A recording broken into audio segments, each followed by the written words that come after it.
Hi, Bella. Hi, Malu. Welcome. I'm really sorry. Thank you. Messed up thing. I sent the wrong links today, but I think we've been able to correct some things. We have people coming in. I hope you were able to send it to your followers too. Yes, I did. I did my best. Let's see what Okay, happens. let's see what happens. Okay, so let's officially welcome everyone. Good evening. I'm really excited to have you all here. Like I said, this is part of the Heal the World initiative, which is about taking the responsibility to transform our inner world so that we can first change our relationship to ourselves, our relationship to the people that are close to us, and slowly see the ripple effect, how we can transform the external reality. And we've been doing this with different techniques, really incredible techniques from, accessing your subconscious mind with neuro-linguistic programming, which was our first session. Then we had a healing session and meditation with a really wonderful healer last week. We have 2 more sessions coming up after this that I'll share with you. But today we're with Malu Reynaud, who I really I'm really honored to have you here, and we really had incredible feedback from your session last time. Malu is a Brazilian, but she's just been doing her sessions internationally, and she's going to be teaching us how to cope with painful emotions with quantum cleansing. And her approach is really incredible because it allows you to look at the traumatic events that you've had in the past and really disassociate the negative emotions from it. She will explain, of course, how she does this and what the approach really entails, how you can use it. But it's really powerful. I've experienced it myself. And just another introduction for those who are coming in. Malu is a healer, a medium. She's a founder of Soultalk, and she's a quantum healing expert using the quantum cleanse method. And I'm the founder of Embody Wellness, Bella Bablumian, for those of you that don't know me. I organize all these different wellness and healing events, especially for the last 5 weeks with the Heal the World initiative. So welcome. And without much ado, I want to pass the word to Malu. Welcome. Can you please tell us a little bit more about yourself and what the method that you're using is, how you came up with it, where it comes from, and how it can help us through these difficult times that we're living.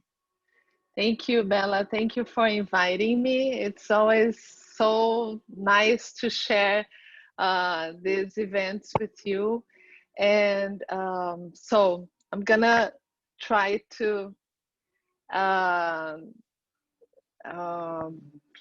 explain briefly how all this happened in my life. So I am an attorney. I used to teach criminal law at the university, and I was very miserable after trying to figure out what I wanted to do. I really thought I wanted to become a judge here in Brazil. And after all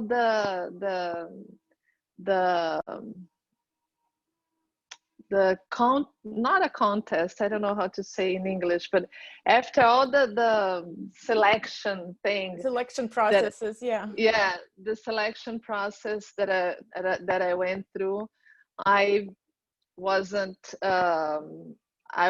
I wasn't nominated or to become a judge. So I was very unhappy, very didn't know what to do with myself, because I thought that would be the only way I could help people.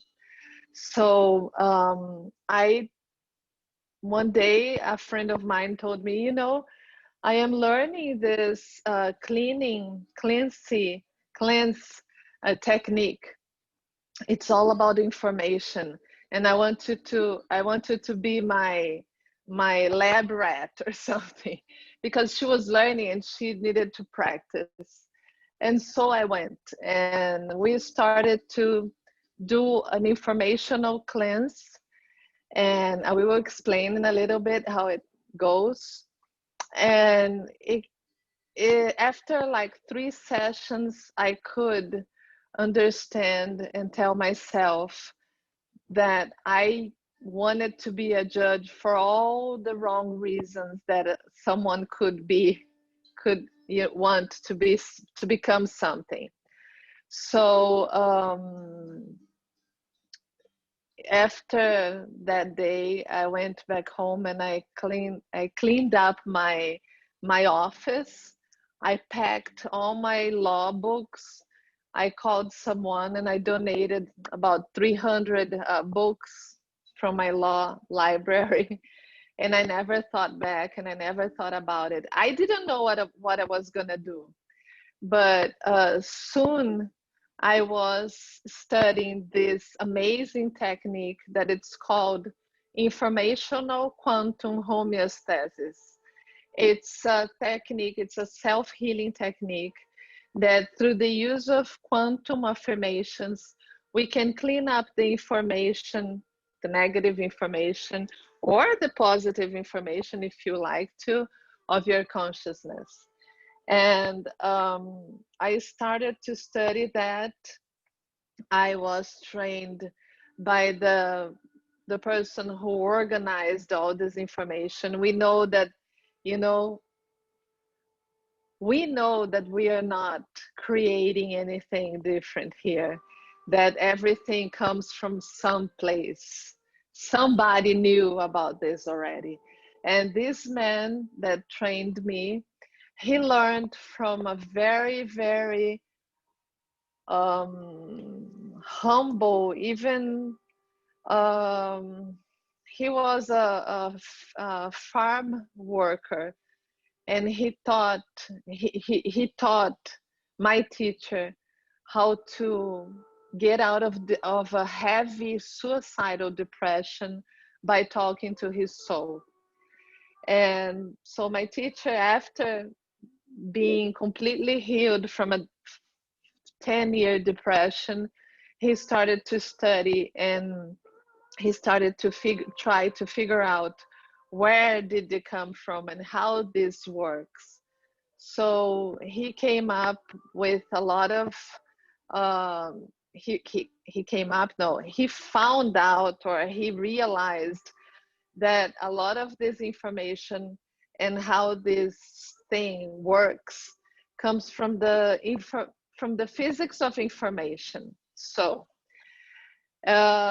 he had a very he was teaching and studying and researching on this technique for about uh, 13 or 14 years. And last year he passed. He's not with us anymore. So I am one of his one of the people that he trained. But well, this technique works because we are made of information. We understand that we are not, this matter is just information in another state. Like water, we have water in a solid state, like ice. We have water in a liquid state, like water we drink. And we have water, H2O, in a gas, so to speak, state, which is, the clouds or the air, whatever. So we now understand that this is information in a different state, that everything comes from information. Everything is information. We before.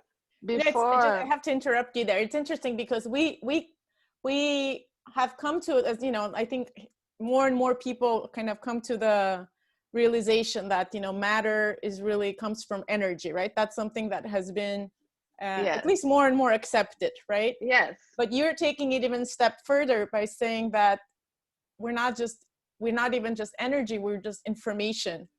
Yeah. Is that great? Yeah, that's something that I think you explained really well last time. How can we even conceive that, and what does that even mean? Yeah, it's a great point. Idea, right? That we. It's a great point, Bella. So this is how it works. Um, John Archibald Wheeler, he was a very famous physicist. He worked with Einstein. He was in many projects. He has a theory that it's called it from bit, that it comes from bit as in bit of information. So now we understand, based on this theory also, that information generates consciousness, that generates energy, that generates matter. Okay, we know that matter is, we know that energy, it's matter in the speed of the light, right? We know that energy is matter in the speed of the light. But we now know that all of this is made up of information, made of information. So before this even existed, this was a project. Before this existed, this was a project. Before we existed, we were a project. We received the blueprint of our father and our mother when we were conceived. So this information, this DNA, which is purely information, made who we are now. But this, we can go even further than biology. We can go through, past lives. We can talk about where is the house of the consciousness. I study neuroscience. I went back to school to study neuroscience because I don't know exactly why. One reason is because I love to study, but I find that it's so interesting that neuroscientists are still looking for a place in our mind, in our brain, where the consciousness is located. They won't find it. They will never find it, because it's not here. Because otherwise we wouldn't have people having past lives memories. We wouldn't have, we wouldn't remember anything of past lives. We wouldn't have people, children that comes to the world, and when they are like 5 years old, they can play the piano like they're a grandmaster. We wouldn't have that because, if this is a brand new body, well, not mine, it's not brand new anymore. But if we get a brand new body, how do we explain so much? How do we explain the Akashic records? How do we explain, the many things that happen here and that we are unable to explain with the pure Newtonian physics. Yeah, I think the scientific approach is starting to come to the conclusion that not everything can be explained. Well, yeah, no. It's about time. But, going back to this information to energy to matter, right, that you were describing. So obviously, especially in today's world, right, we're living bombarded with information, right? So we're always surrounded with information. Most of it is very negative. And, one of the reasons I decided to, start this initiative is because I was having, my home country, Armenia, was going through war. And even though I work with wellness and healing, and I started experiencing like really, just really debilitating symptoms and lots of, anxiety, and just a lot of things were activated, past traumas were activated. And so, but of course I was feeling those things as I was receiving this information, right, from somewhere. And so just, kind of separating yourself from information was one way for me to get better. But then, the question was like, am I being do I not care enough about the issue if I'm not reading about it? enough, or if I'm not immersing myself in that. And the same goes with with COVID and what's happening with with all of the different conflicts, like the United States election, right? If we're constantly immerse ourselves in negative information, we start being affected by it. So what's your approach? How do we kind of remain informed citizens, but at the same time shield ourselves? And what's how do we sort of make that border where to where to infuse Well, ourselves? Bella, this is $1 million question because I decided that I'm not an informed citizen because, it's just too much. I cannot deal with this amount of information, of negative information. I'm going to tell you something. Remember the radio? We Yes. we tuned the how do you call the tuner we tuned the radio. Yeah. I don't And know what exactly called. suddenly, it was playing here like U2. Where that music came from? It's in the air, right? Because I tuned to the right station, and the antenna captured that signal of the U2 singing Sunday Bloody Sunday or something, and then I heard the song, right? So it's, as you said, the world is so confused and so many things going on right now, and all this information is around us. We are not for some people like me, I am a really, really, really more than I ever wanted empath. So if I walk into some place, I start to feel bad immediately.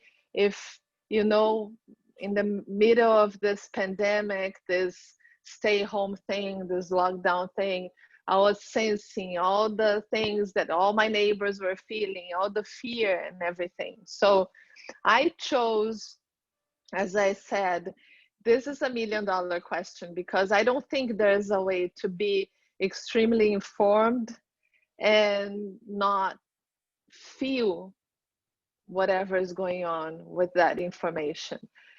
Yes, we can learn how. I completely agree with you. I have the same issue. I have to kind of distance myself from it.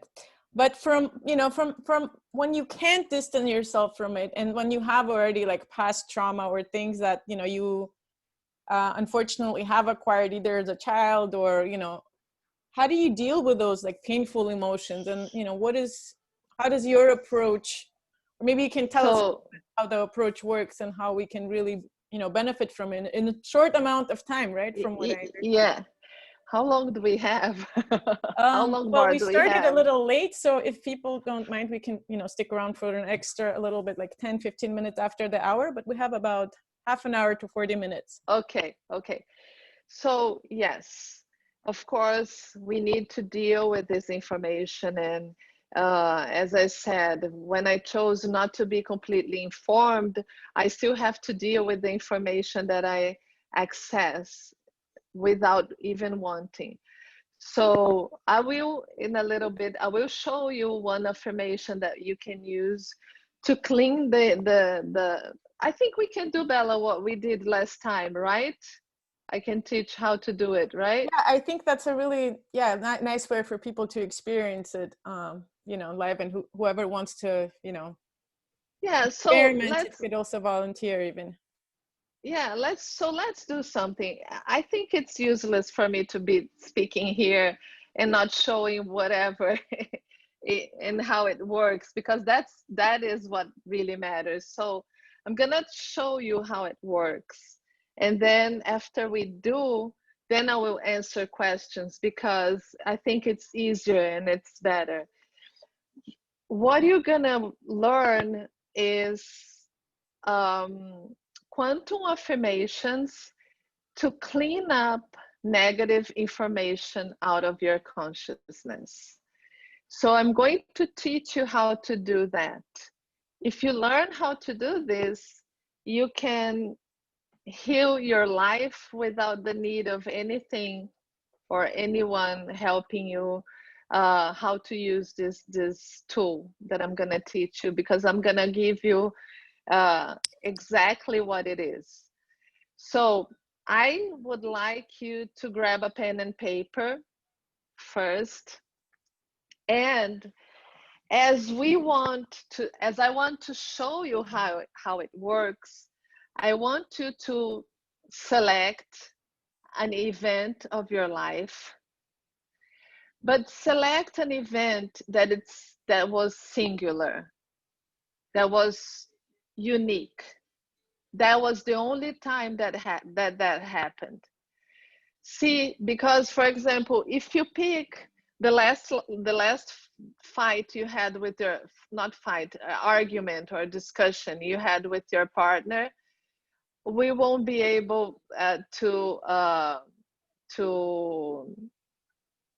maybe make you feel like it works, because it gets entangled with all the other discussions and arguments. Okay, so that's why I'm telling you, choose an event that was unique.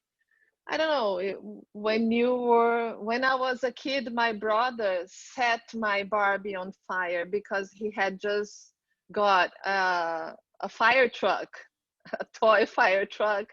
So he set my Barbie on fire. Is that a true story? Yes. Oh no. Yes. And that was very upsetting for me, because I end up with a very disabled Barbie. And that was not my idea for my first Barbie. That's traumatic indeed. Yeah. So try to pick something like, this, not exactly this unique, but something that happened once in your life. And then you're going to write down a very brief description. It won't be necessary too many details, because this is a unique event. We need that this description, we need it to be as precise as it is important, so your consciousness knows what you're talking about. Okay? Am I able to share my screen here? I think you are. Okay. I did make you a co-host, so. Okay, okay. Let me share here. Okay.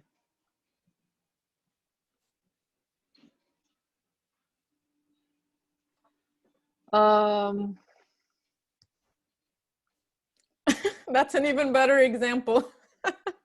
Yeah. So that's what I need you to do. Can you see the whole slide, or there's a bar in the middle of it? No, right? It's only my. Okay. I can see it. Can everyone can see it? Yeah, I think so. Okay. So you're gonna write down the event, and then you're gonna write down every negative feeling you had in that moment. My example here is John pulled down my pants in 2nd grade. When that happened, I felt embarrassed, I felt angry, I felt sadness, I felt humiliated. So I'm gonna give you a minute so you can write down everything you felt. You write down that example and everything you felt, okay? And I'll be back in just a little bit. I'm gonna grab a glass of water.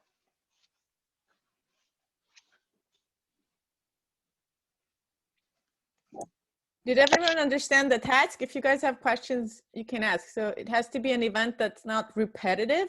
There were a few questions, not that something that repeats, like arguments and things like that, but something that just happened once and that you can remember specific details about that event.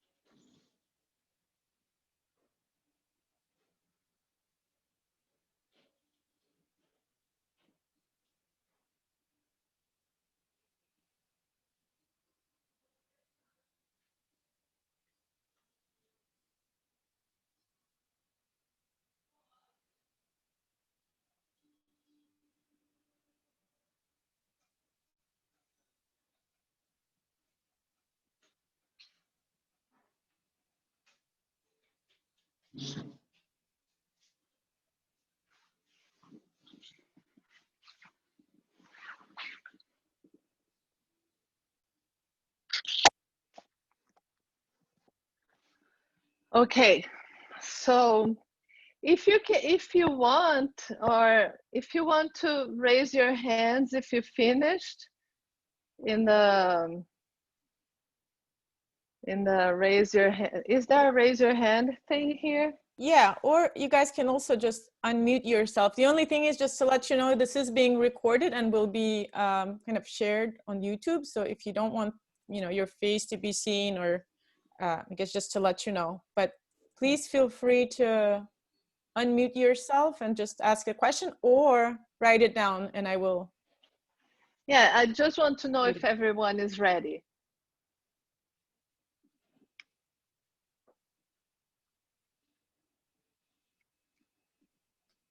Yeah, I think if no one is saying anything, then.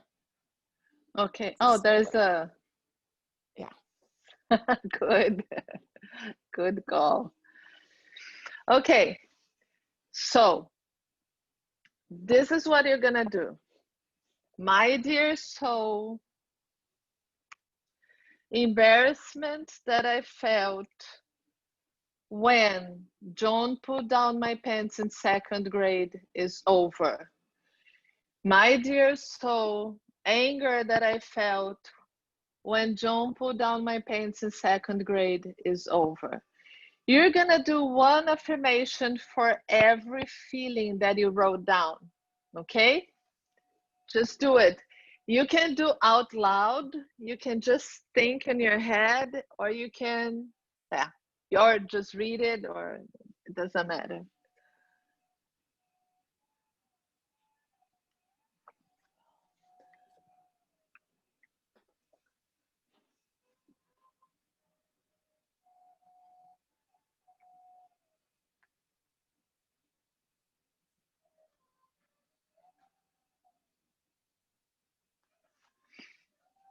And when you finish the whole list of feelings that you wrote down, you can say, my dear spirit, all the negative information that I've received when John pulled down my pants in 2nd grade is over. And then you should go back to your event, think about it again, and not feel anything. If you feel anything when you think about it again, something disturbing, it's a feeling that you didn't name correctly. Remember, we are dealing with information, we are dealing with bits. So we need to be very precise as possible. So if you think back and you're still feeling something, you have to ask yourself, what is this that I'm feeling now? Oh, okay, it's disappointment. And then you go, my dear soul, disappointments that I felt when John pulled down my pants in 2nd grade is over. And then you go back and you think again, and you're gonna see how you will only recognize the event without any feeling, any negative impression of that event. It's interesting that some people tell me, when I say go back and think about it, and they go back and think about it. One day it was very interesting. This lady was telling me something about a birthday party that she was very upset and everything. And I said, okay, go back now and think back again. And then she started laughing, and I said, what? And she goes, oh, it was so much fun. We actually had fun and we danced and everything. So, sometimes the negative information is so powerful that we don't even notice how good, how grateful we could be for whatever that is happening. Okay.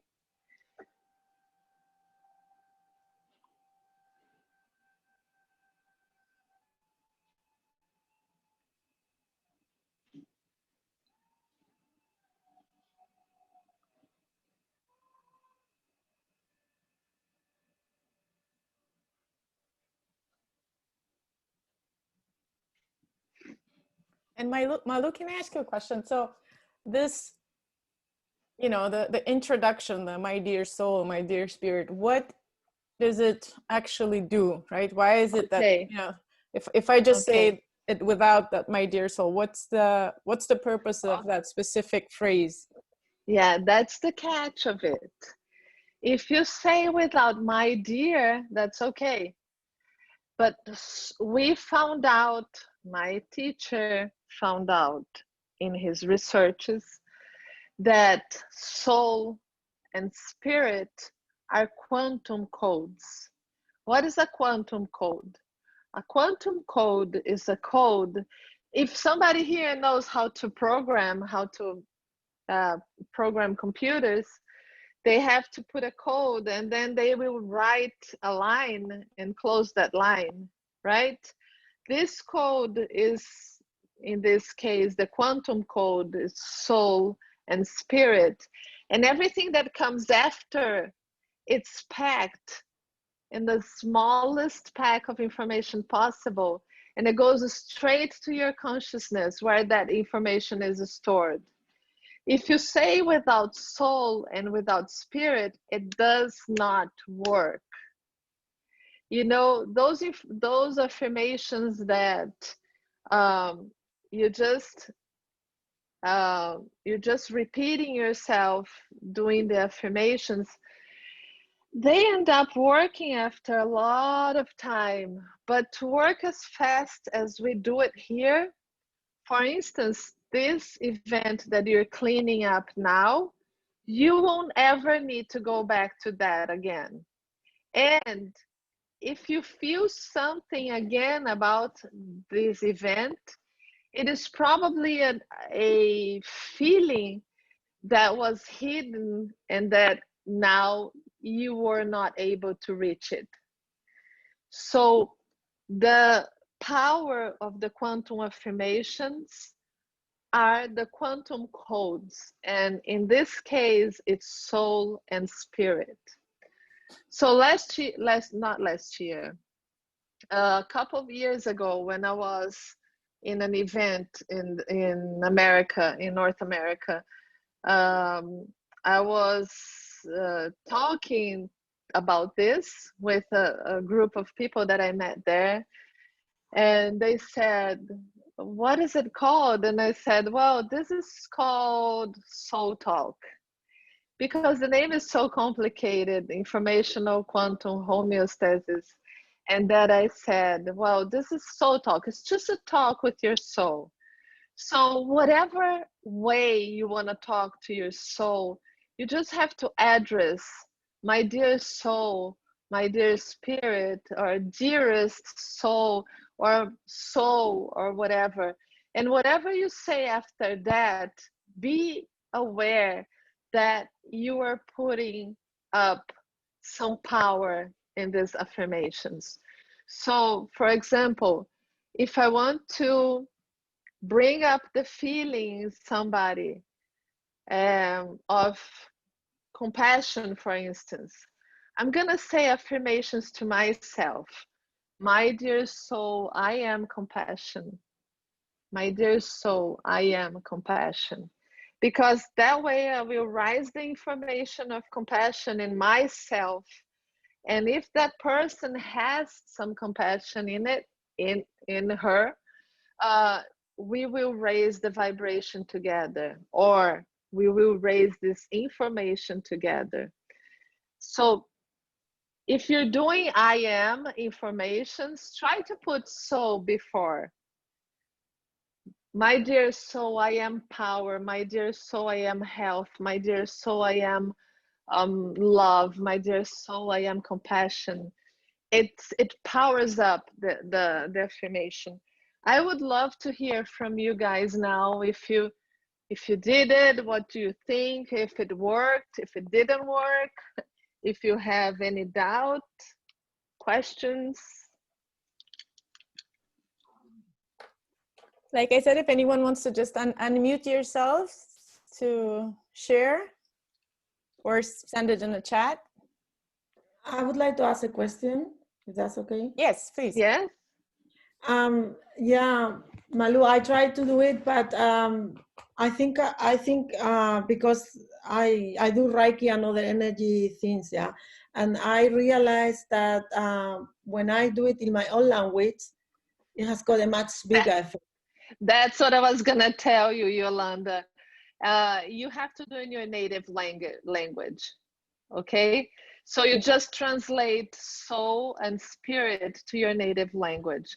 I learned that because until 3 or 4 years ago, I was the only student of my teacher that knew, not student, but I was the only therapist that spoke English. So I started to take this outside of Brazil, and I learned that that you can translate soul and spirit to any language, and that it's more useful and more powerful if you do on your native language, or at least in the language that event happened, like Bella, she lived all over already, and maybe something happened to her and she was speaking Portuguese or something. So I would say do it in your native language, and if you feel that it's not working, do it in Portuguese. Okay? Thank you. Sure. Tell me after you do it. Tell me if you felt how you felt. Well, I was trying to do it in English. I really felt like a block, and that's why I wanted to ask you, because Yeah. Yeah. Exactly. It's like your consciousness is saying, no, Yolanda, this is not the language we're talking about. You got information in other codes. We are using codes here, so it's important to respect it, right? Mm-hmm. Anybody else tried or have a question or? Well, there are some questions here, and Jackie asks if you can use this to enhance finances and activate prosperity. Yes, Jackie. Yes. You know what? Well, I'm gonna tell you something. This is a process, okay? This is a self-healing technique and it's a process. But to open space to prosperity, to open space to abundance, to open space to wealth, we need to clean up all the information we carry about scarcity, about needing, about lacking, about sadness of not having it, about all this stuff. So, see, this is something that is different about my work, because I am not here promising you that if you do 3 or 4 affirmations a day, every day, you're gonna get rich next year, you know.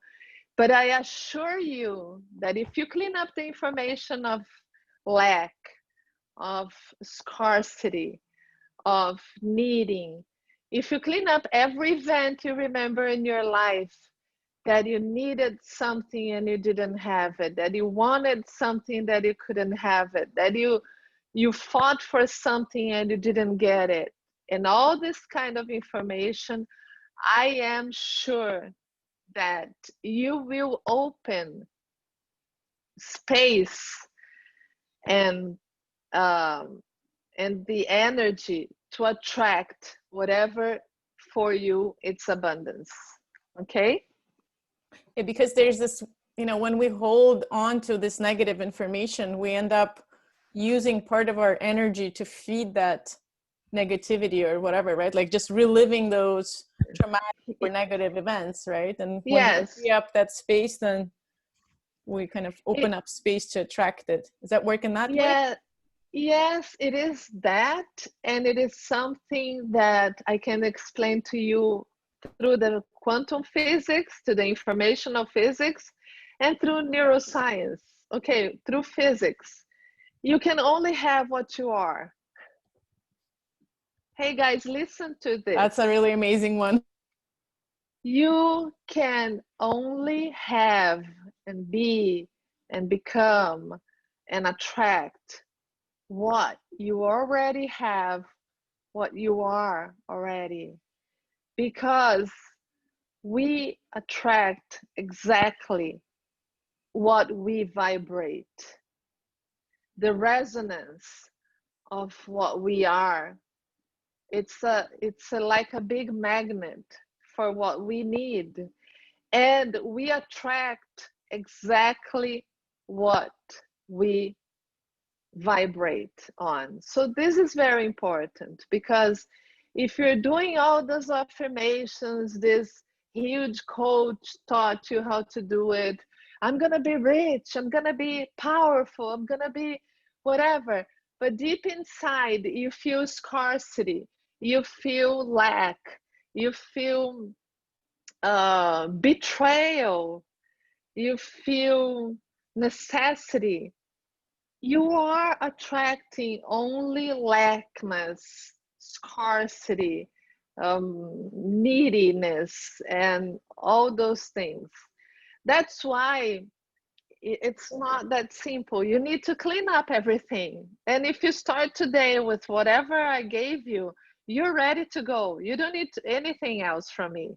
Okay, I can teach you how to go deeper, where to look for information, and I can give you a bunch more of information if you take one of my courses. But whatever you have now, it's enough to make you healthy, wealthy, happy, and transcendent, or whatever you want. You know, we just need to learn to understand that we attract what we are. And as the neuroscience would say, and there's a very good explanation for this, Bella, if I'm thinking scarcity, I have pathways, neural pathways, neurosynapses of scarcity in my mind. I have the memory of scarcity in my mind. My brain is shaped on scarcity. And as brains are very lazy, they don't like to waste energy. They like to be whatever, they like to be doing It's what they know autopilot, how right? to They do just keep it. going in autopilot, repeating Yes, what yes. And they do not want to spend more energy than what is necessary for them to survive and for you to survive. Yeah, So go ahead. so our brain, if your brain is shaped on scarcity, it's going to look for scarcity. Your brain is not going to look for health, for wealthy, or for abundance, or for contentment, or for, it's going to look for scarcity, because that's where your brain knows how to function. So if your brain is shaped on rejection, you will only find partners that will reject you, or that have a history of rejection themselves, that you will begin to reject them. And if you go to the physics of information, back to the physics of information with this example, you are vibrating rejection. You're not vibrating love. You're not vibrating fun. You're not vibrating a good life. You're not vibrating that you need, that you want company, that you want to go to the movies, to have a dinner, to drink a glass of wine. You're vibrating neededness, scarcity, rejection. Please accept me the way I am. So you will find exactly this. Yeah, it's funny when I reached out to you when the war broke out in Armenia, and I really needed some support at that time. And I clearly remember feeling that aggression that was happening in the country. I could feel it like almost at a cellular level, right? And it's then a couple of months before that, I was reading a book about Armenians, and this applies to anyone, right? But we were always exposed to aggression from, other countries and invasions and this and that. And so it's at our cellular level. So that's what we always unwillingly attract, and that's what we expect. Yeah. And it's a horrible thing to say, but it's kind of like you said, when in a relationship, it's the same thing. Like if you kind of continue repeating the same mistakes in relationships, thinking like, I'm going to leave this guy and the other guy is going to be different, but they're not. You have to change first in order to attract a different type of person. So that has been like it actually works at an individual level, but also at a collective level, which is really insane. Exactly. So if we want to change the world, what am I vibrating? What am I emanating? I want change. I want a peaceful world. I want a world that's not divided. But I'm living the divide, and I'm living the the frustration and aggression inside, at an individual level. How can I expect it to be different externally? And that's what really like that realization really dawned on me. Exactly. So I'm gonna tell you something now, Bella, and please, I will say, because I want to say that, but I ask you, please do not take me wrong. Anyone here, do not take me wrong. But this happens, for example, with the movement against racism. I find it to be very unhelpful, because all the time you are doing nothing but bringing out the differences,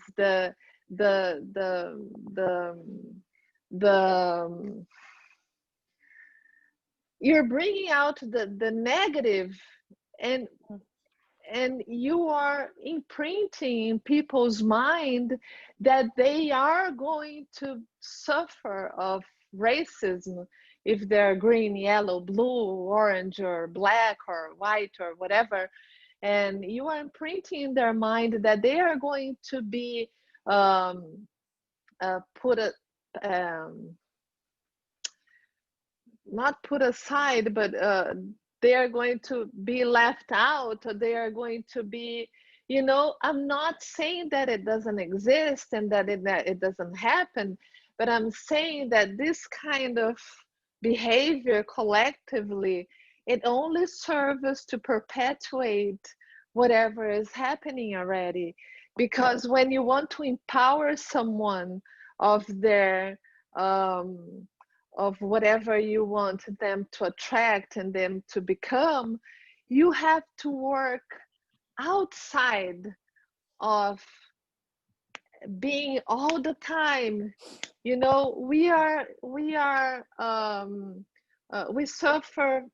The word is fled. I think I understand. Like I again, bringing it back to a relationship. Like I used to be in a relationship where I felt like I wasn't listened to, I was not like respected or whatnot, and I kind of always tried to demand it, right? Like, no, like you're not being this, you're not doing that, and by doing that, I was kind of saying that I was lacking, instead of sort of attracting it in different ways, right? Becoming or seeking the attention in other places, right? For that matter, like it's when you perpetuate, sometimes you perpetuate things that you are not really, that you're lacking by,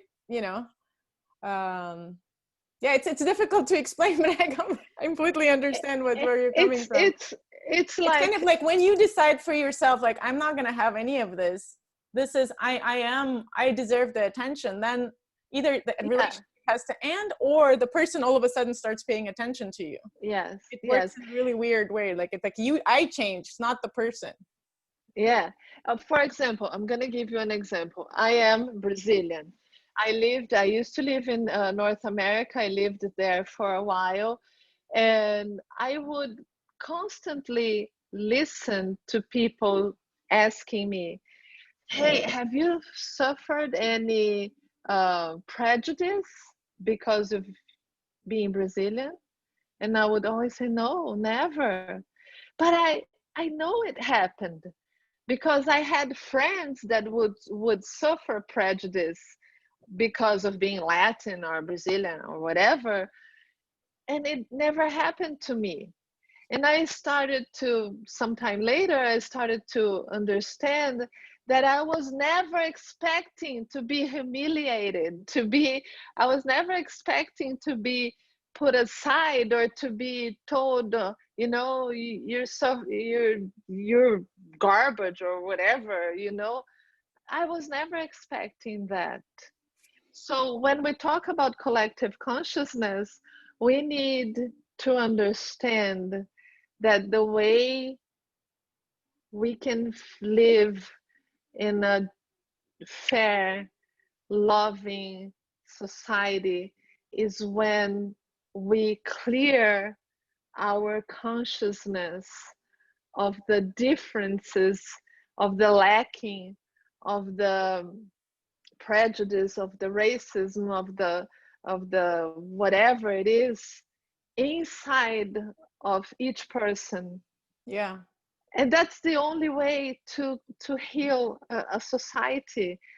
In my, obviously, and everybody here, you feel absolutely free to disagree with me. I'm not, you know, but this is my, in my vision, the only way we can heal completely Yeah. a I mean, society.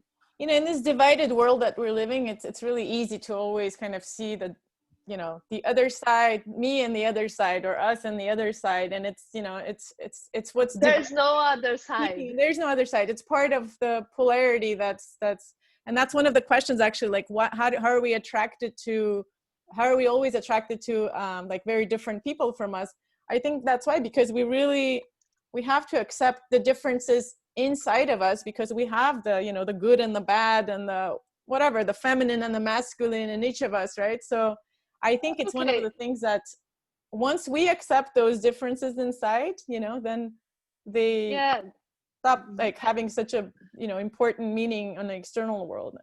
But that question, how we, can you see them? How it is possible that people which are so different, even opposite, attract each other. Well, Soledad, I am sure there are many things that are common to those people, because we are not what we say we are. Most of the time, we are not what we say we are. We are something that vibrates inside us, and we are more alike than we think, than we would like to think. And this person that you say that it's completely opposite, probably is your mirror. And it is hard to deal with that, because let me tell you something.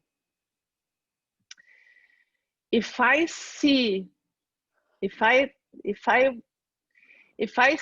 person and I say, oh, she's so envious, she has a lot of envy, and I feel she envies myself, I am only able to recognize this feeling because it is very, very, very familiar to me, because I do feel it.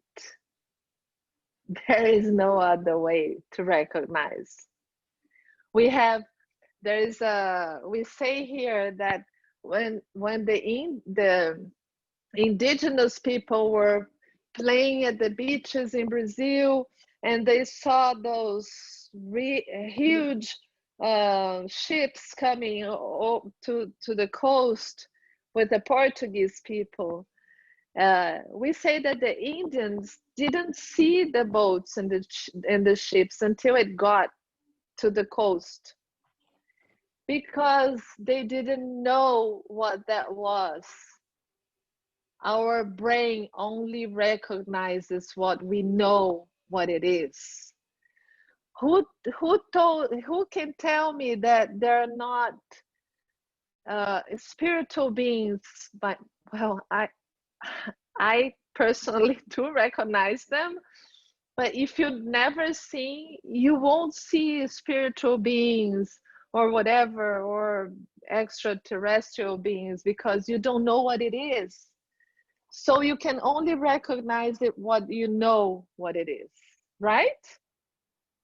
We can, there's no way for us to to see this if we never saw this before. Our brain doesn't have a way to make this picture, because or we categorize it into something that we know, right, wrongly, or we just pretend that this is something that it doesn't exist, that or that it's something that we know, but it's not even close to what it is. So my what I want to make it very clear, Soledad, and I loved your question, is that we're not opposites. And when we get mad with a person because we are seeing a lot of evil or whatever, anger or whatever in that person, we have to flag out, put the flags up and say, oops, I am just watching myself. Yeah, I've been noticing that, like, whatever triggers you the most is what you really need to learn about yourself, right?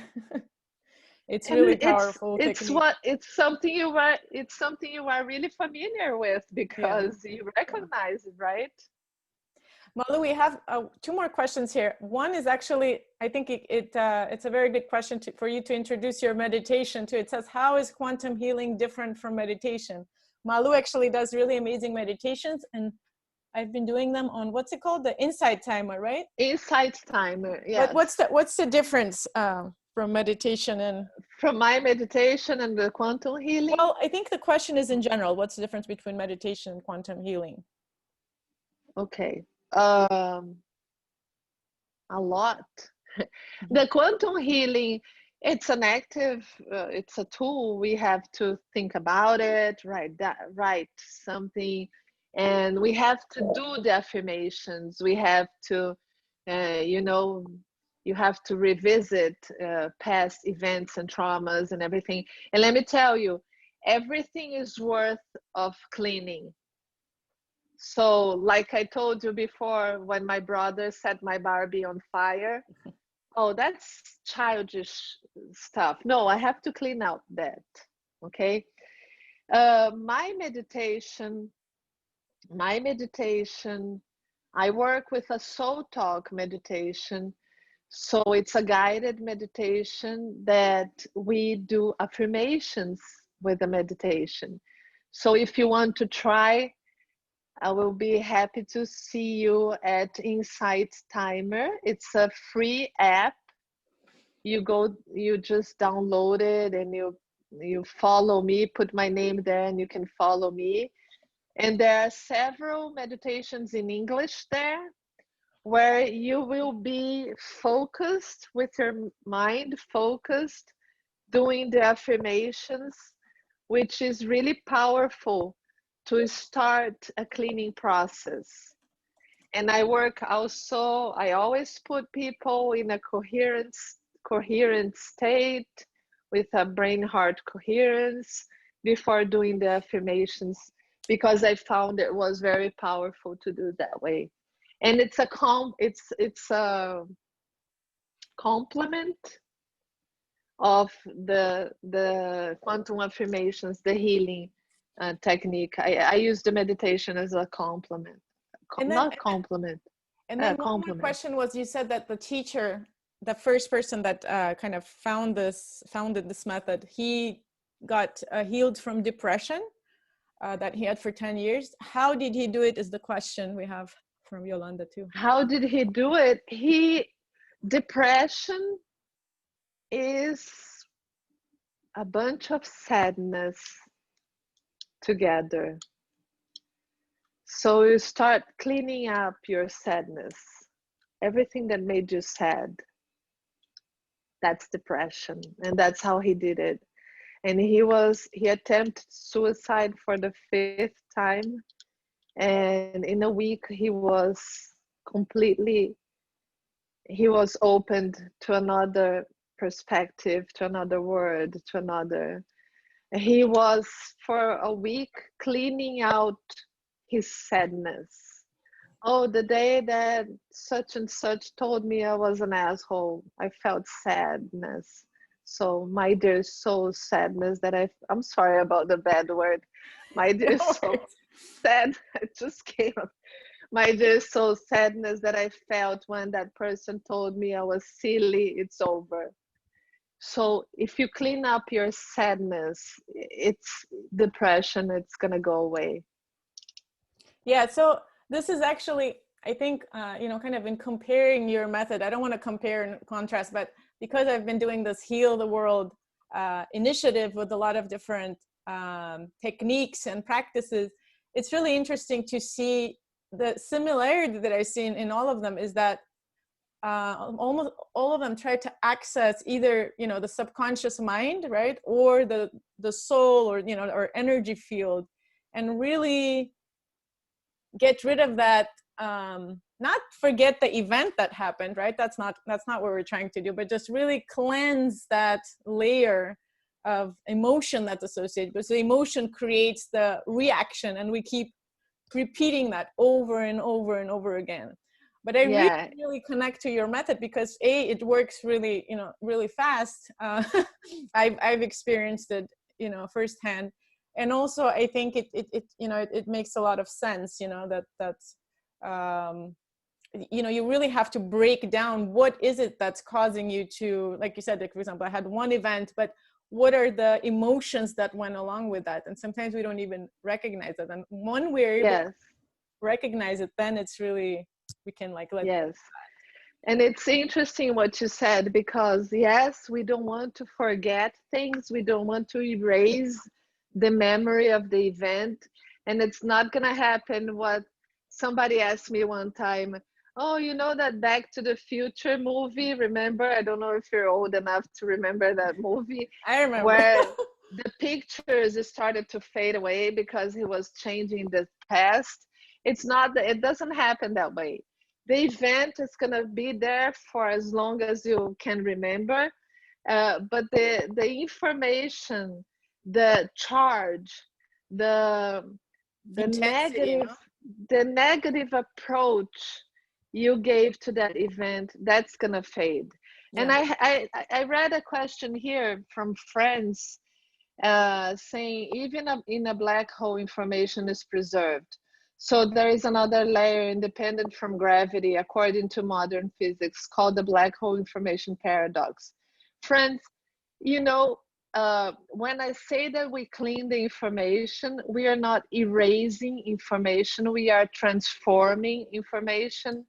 So the information of anger, it gets transformed into some other information.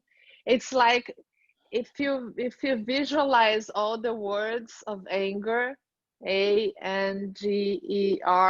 and you suddenly scrabble all that, and that's not anger anymore. The information is still there, it's not going anywhere, but it's not anger to you anymore. Good question, thank you. And there's another good question from Yolanda. I think you mentioned it last time, but if you don't remember the event very well consciously, right? How do you deal with those? Great question. I once, I had a client once, we were doing a session, and he told me, Malu, when I was little, I stepped in the door of the oven door, and the whole stove came over me and had food, boiling water and food all over me. And I was really burnt. And he was 2 years old. So what we do is that, what would a 2-year-old feel when a stove about his size would turn on him and he got hit by the stove, he got burnt by the food or the beans or whatever was there cooking, And then you do an exercise. What would a 2-year-old feel? Oh, probably first thing he got scared of he wasn't expecting the stove to turn. And then he felt pain, and then he felt despair, and then he felt, you know, when you don't remember exactly what you felt, you can assume you did it and clean it, okay? So I don't know if I answered the question. If you don't remember the event, there's no way to clean it because you don't know what you want to clean. It's like when you don't know things you don't recognize. But if you remember barely the event, you can just think, what would you feel? What would you have felt when that happened?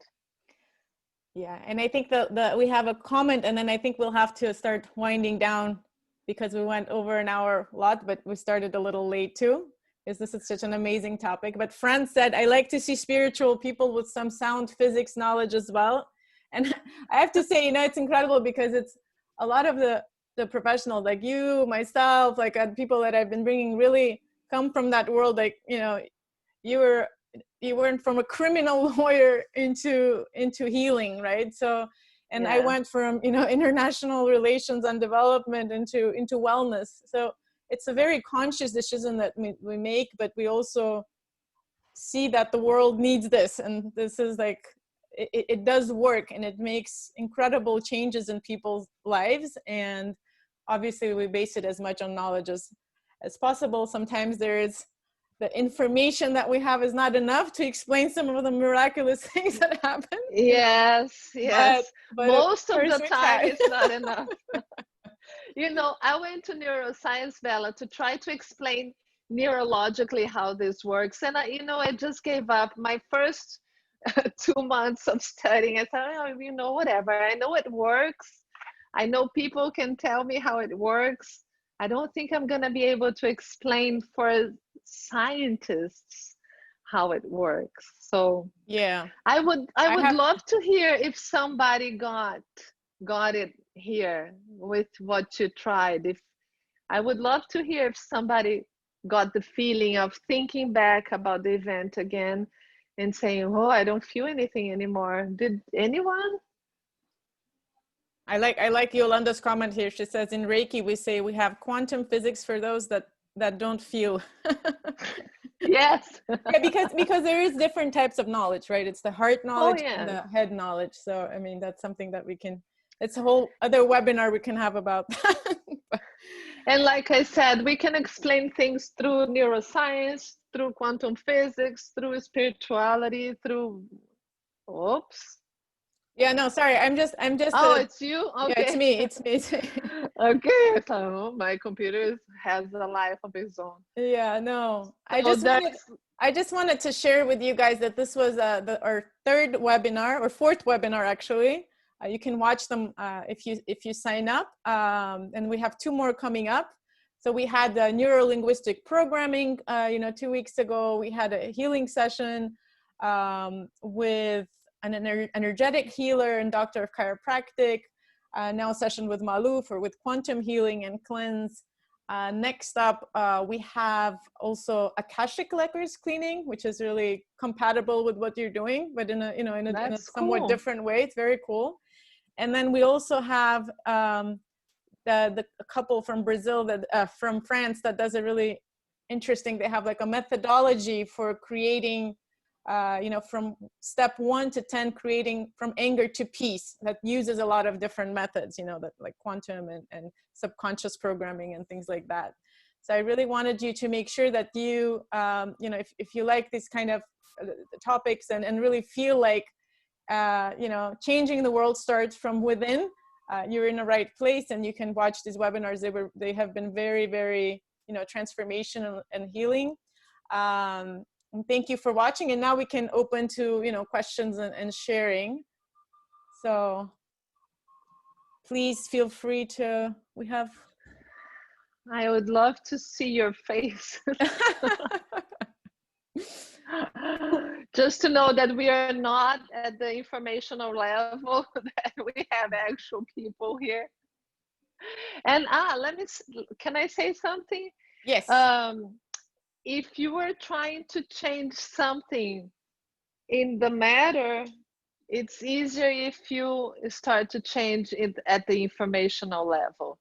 If you want to, for example, the surgeries that people do on their stomach to get thin, how do you call those surgeries? Oh, Bariatric I forget surgery. You know, when you cut your stomach in half so you can get thin. Usually people who cuts their stomach, bariatric surgery. Thank you, Carmen. When people cut their stomach, they usually migrate from one type of compulsion to another type. So they used to take all in food, and then now they will drink, or they will use drugs, or they will take medicine, because the informational consciousness of that lack and that necessity of pleasure and that compulsion is still there. So when you clean out your consciousness and you clean out all your scarcity, all your needs, and that's what generates compulsion. When you lack of something too much, you get compulsive of not necessarily the same thing. But when you address that in an informational level, it's very much more effective. Mm-hmm. So we just have one more comment here. Fran says, one more important last point here is a timeless entity in us humans. You realize during meditation and when you revisit places from the past, like the Hindus say, who is looking through the eyes? Yeah. Very much so. Great. Thanks for sharing. Yes, that's great. Yeah, guys. And I wanted to really thank you for being here. Malu, I really wanted to thank you for sharing this really incredible wisdom. I know you have a lot of webinars and trainings that you do, but like you said, even with small things, you can already see the differences. So if you would like to start, trying it, this webinar was recorded. So, if you, you can access the recording and see those affirmations, and you can try it with other events, right? And try it out. And Malu is also on, you can get in touch with her. I'll post her contact as well, so you can try her method out with her if you would like. And Malu, I want to thank you again. This is the second time you're here with Embody Wellness. And for those of you that don't know, the Embody Wellness Institute, we offer a lot of online trainings, events, and workshops related to pleasurable wellness and sort of healing the world, changing your mind, changing your health, changing your wellness. And the upcoming event that we have is Reset 11, which is an 11-day journey that I've created to really look at all those like little habits and things that are keeping us from living big, because a lot of times we think that, we're going to change for the world, wait for the world to change, wait for things to become better. But really, we need to start changing things on the inside. And aside from what Malu taught us, I really work with a lot of like healthy eating, exercising, and sexuality, a lot of different things in one, but really through the lens of what I can do to take care of myself, to really create these changes in my life and in the external world. So here's links to both the website that you can sign up for the next webinars, as well as Reset 11. And Malu, thank you again. Thank you, Bella. Thank you so much. I loved it. And I hope to see you again. Thank you. Yeah, take care, everyone. Thank you. Thank you. Thank you. Bye.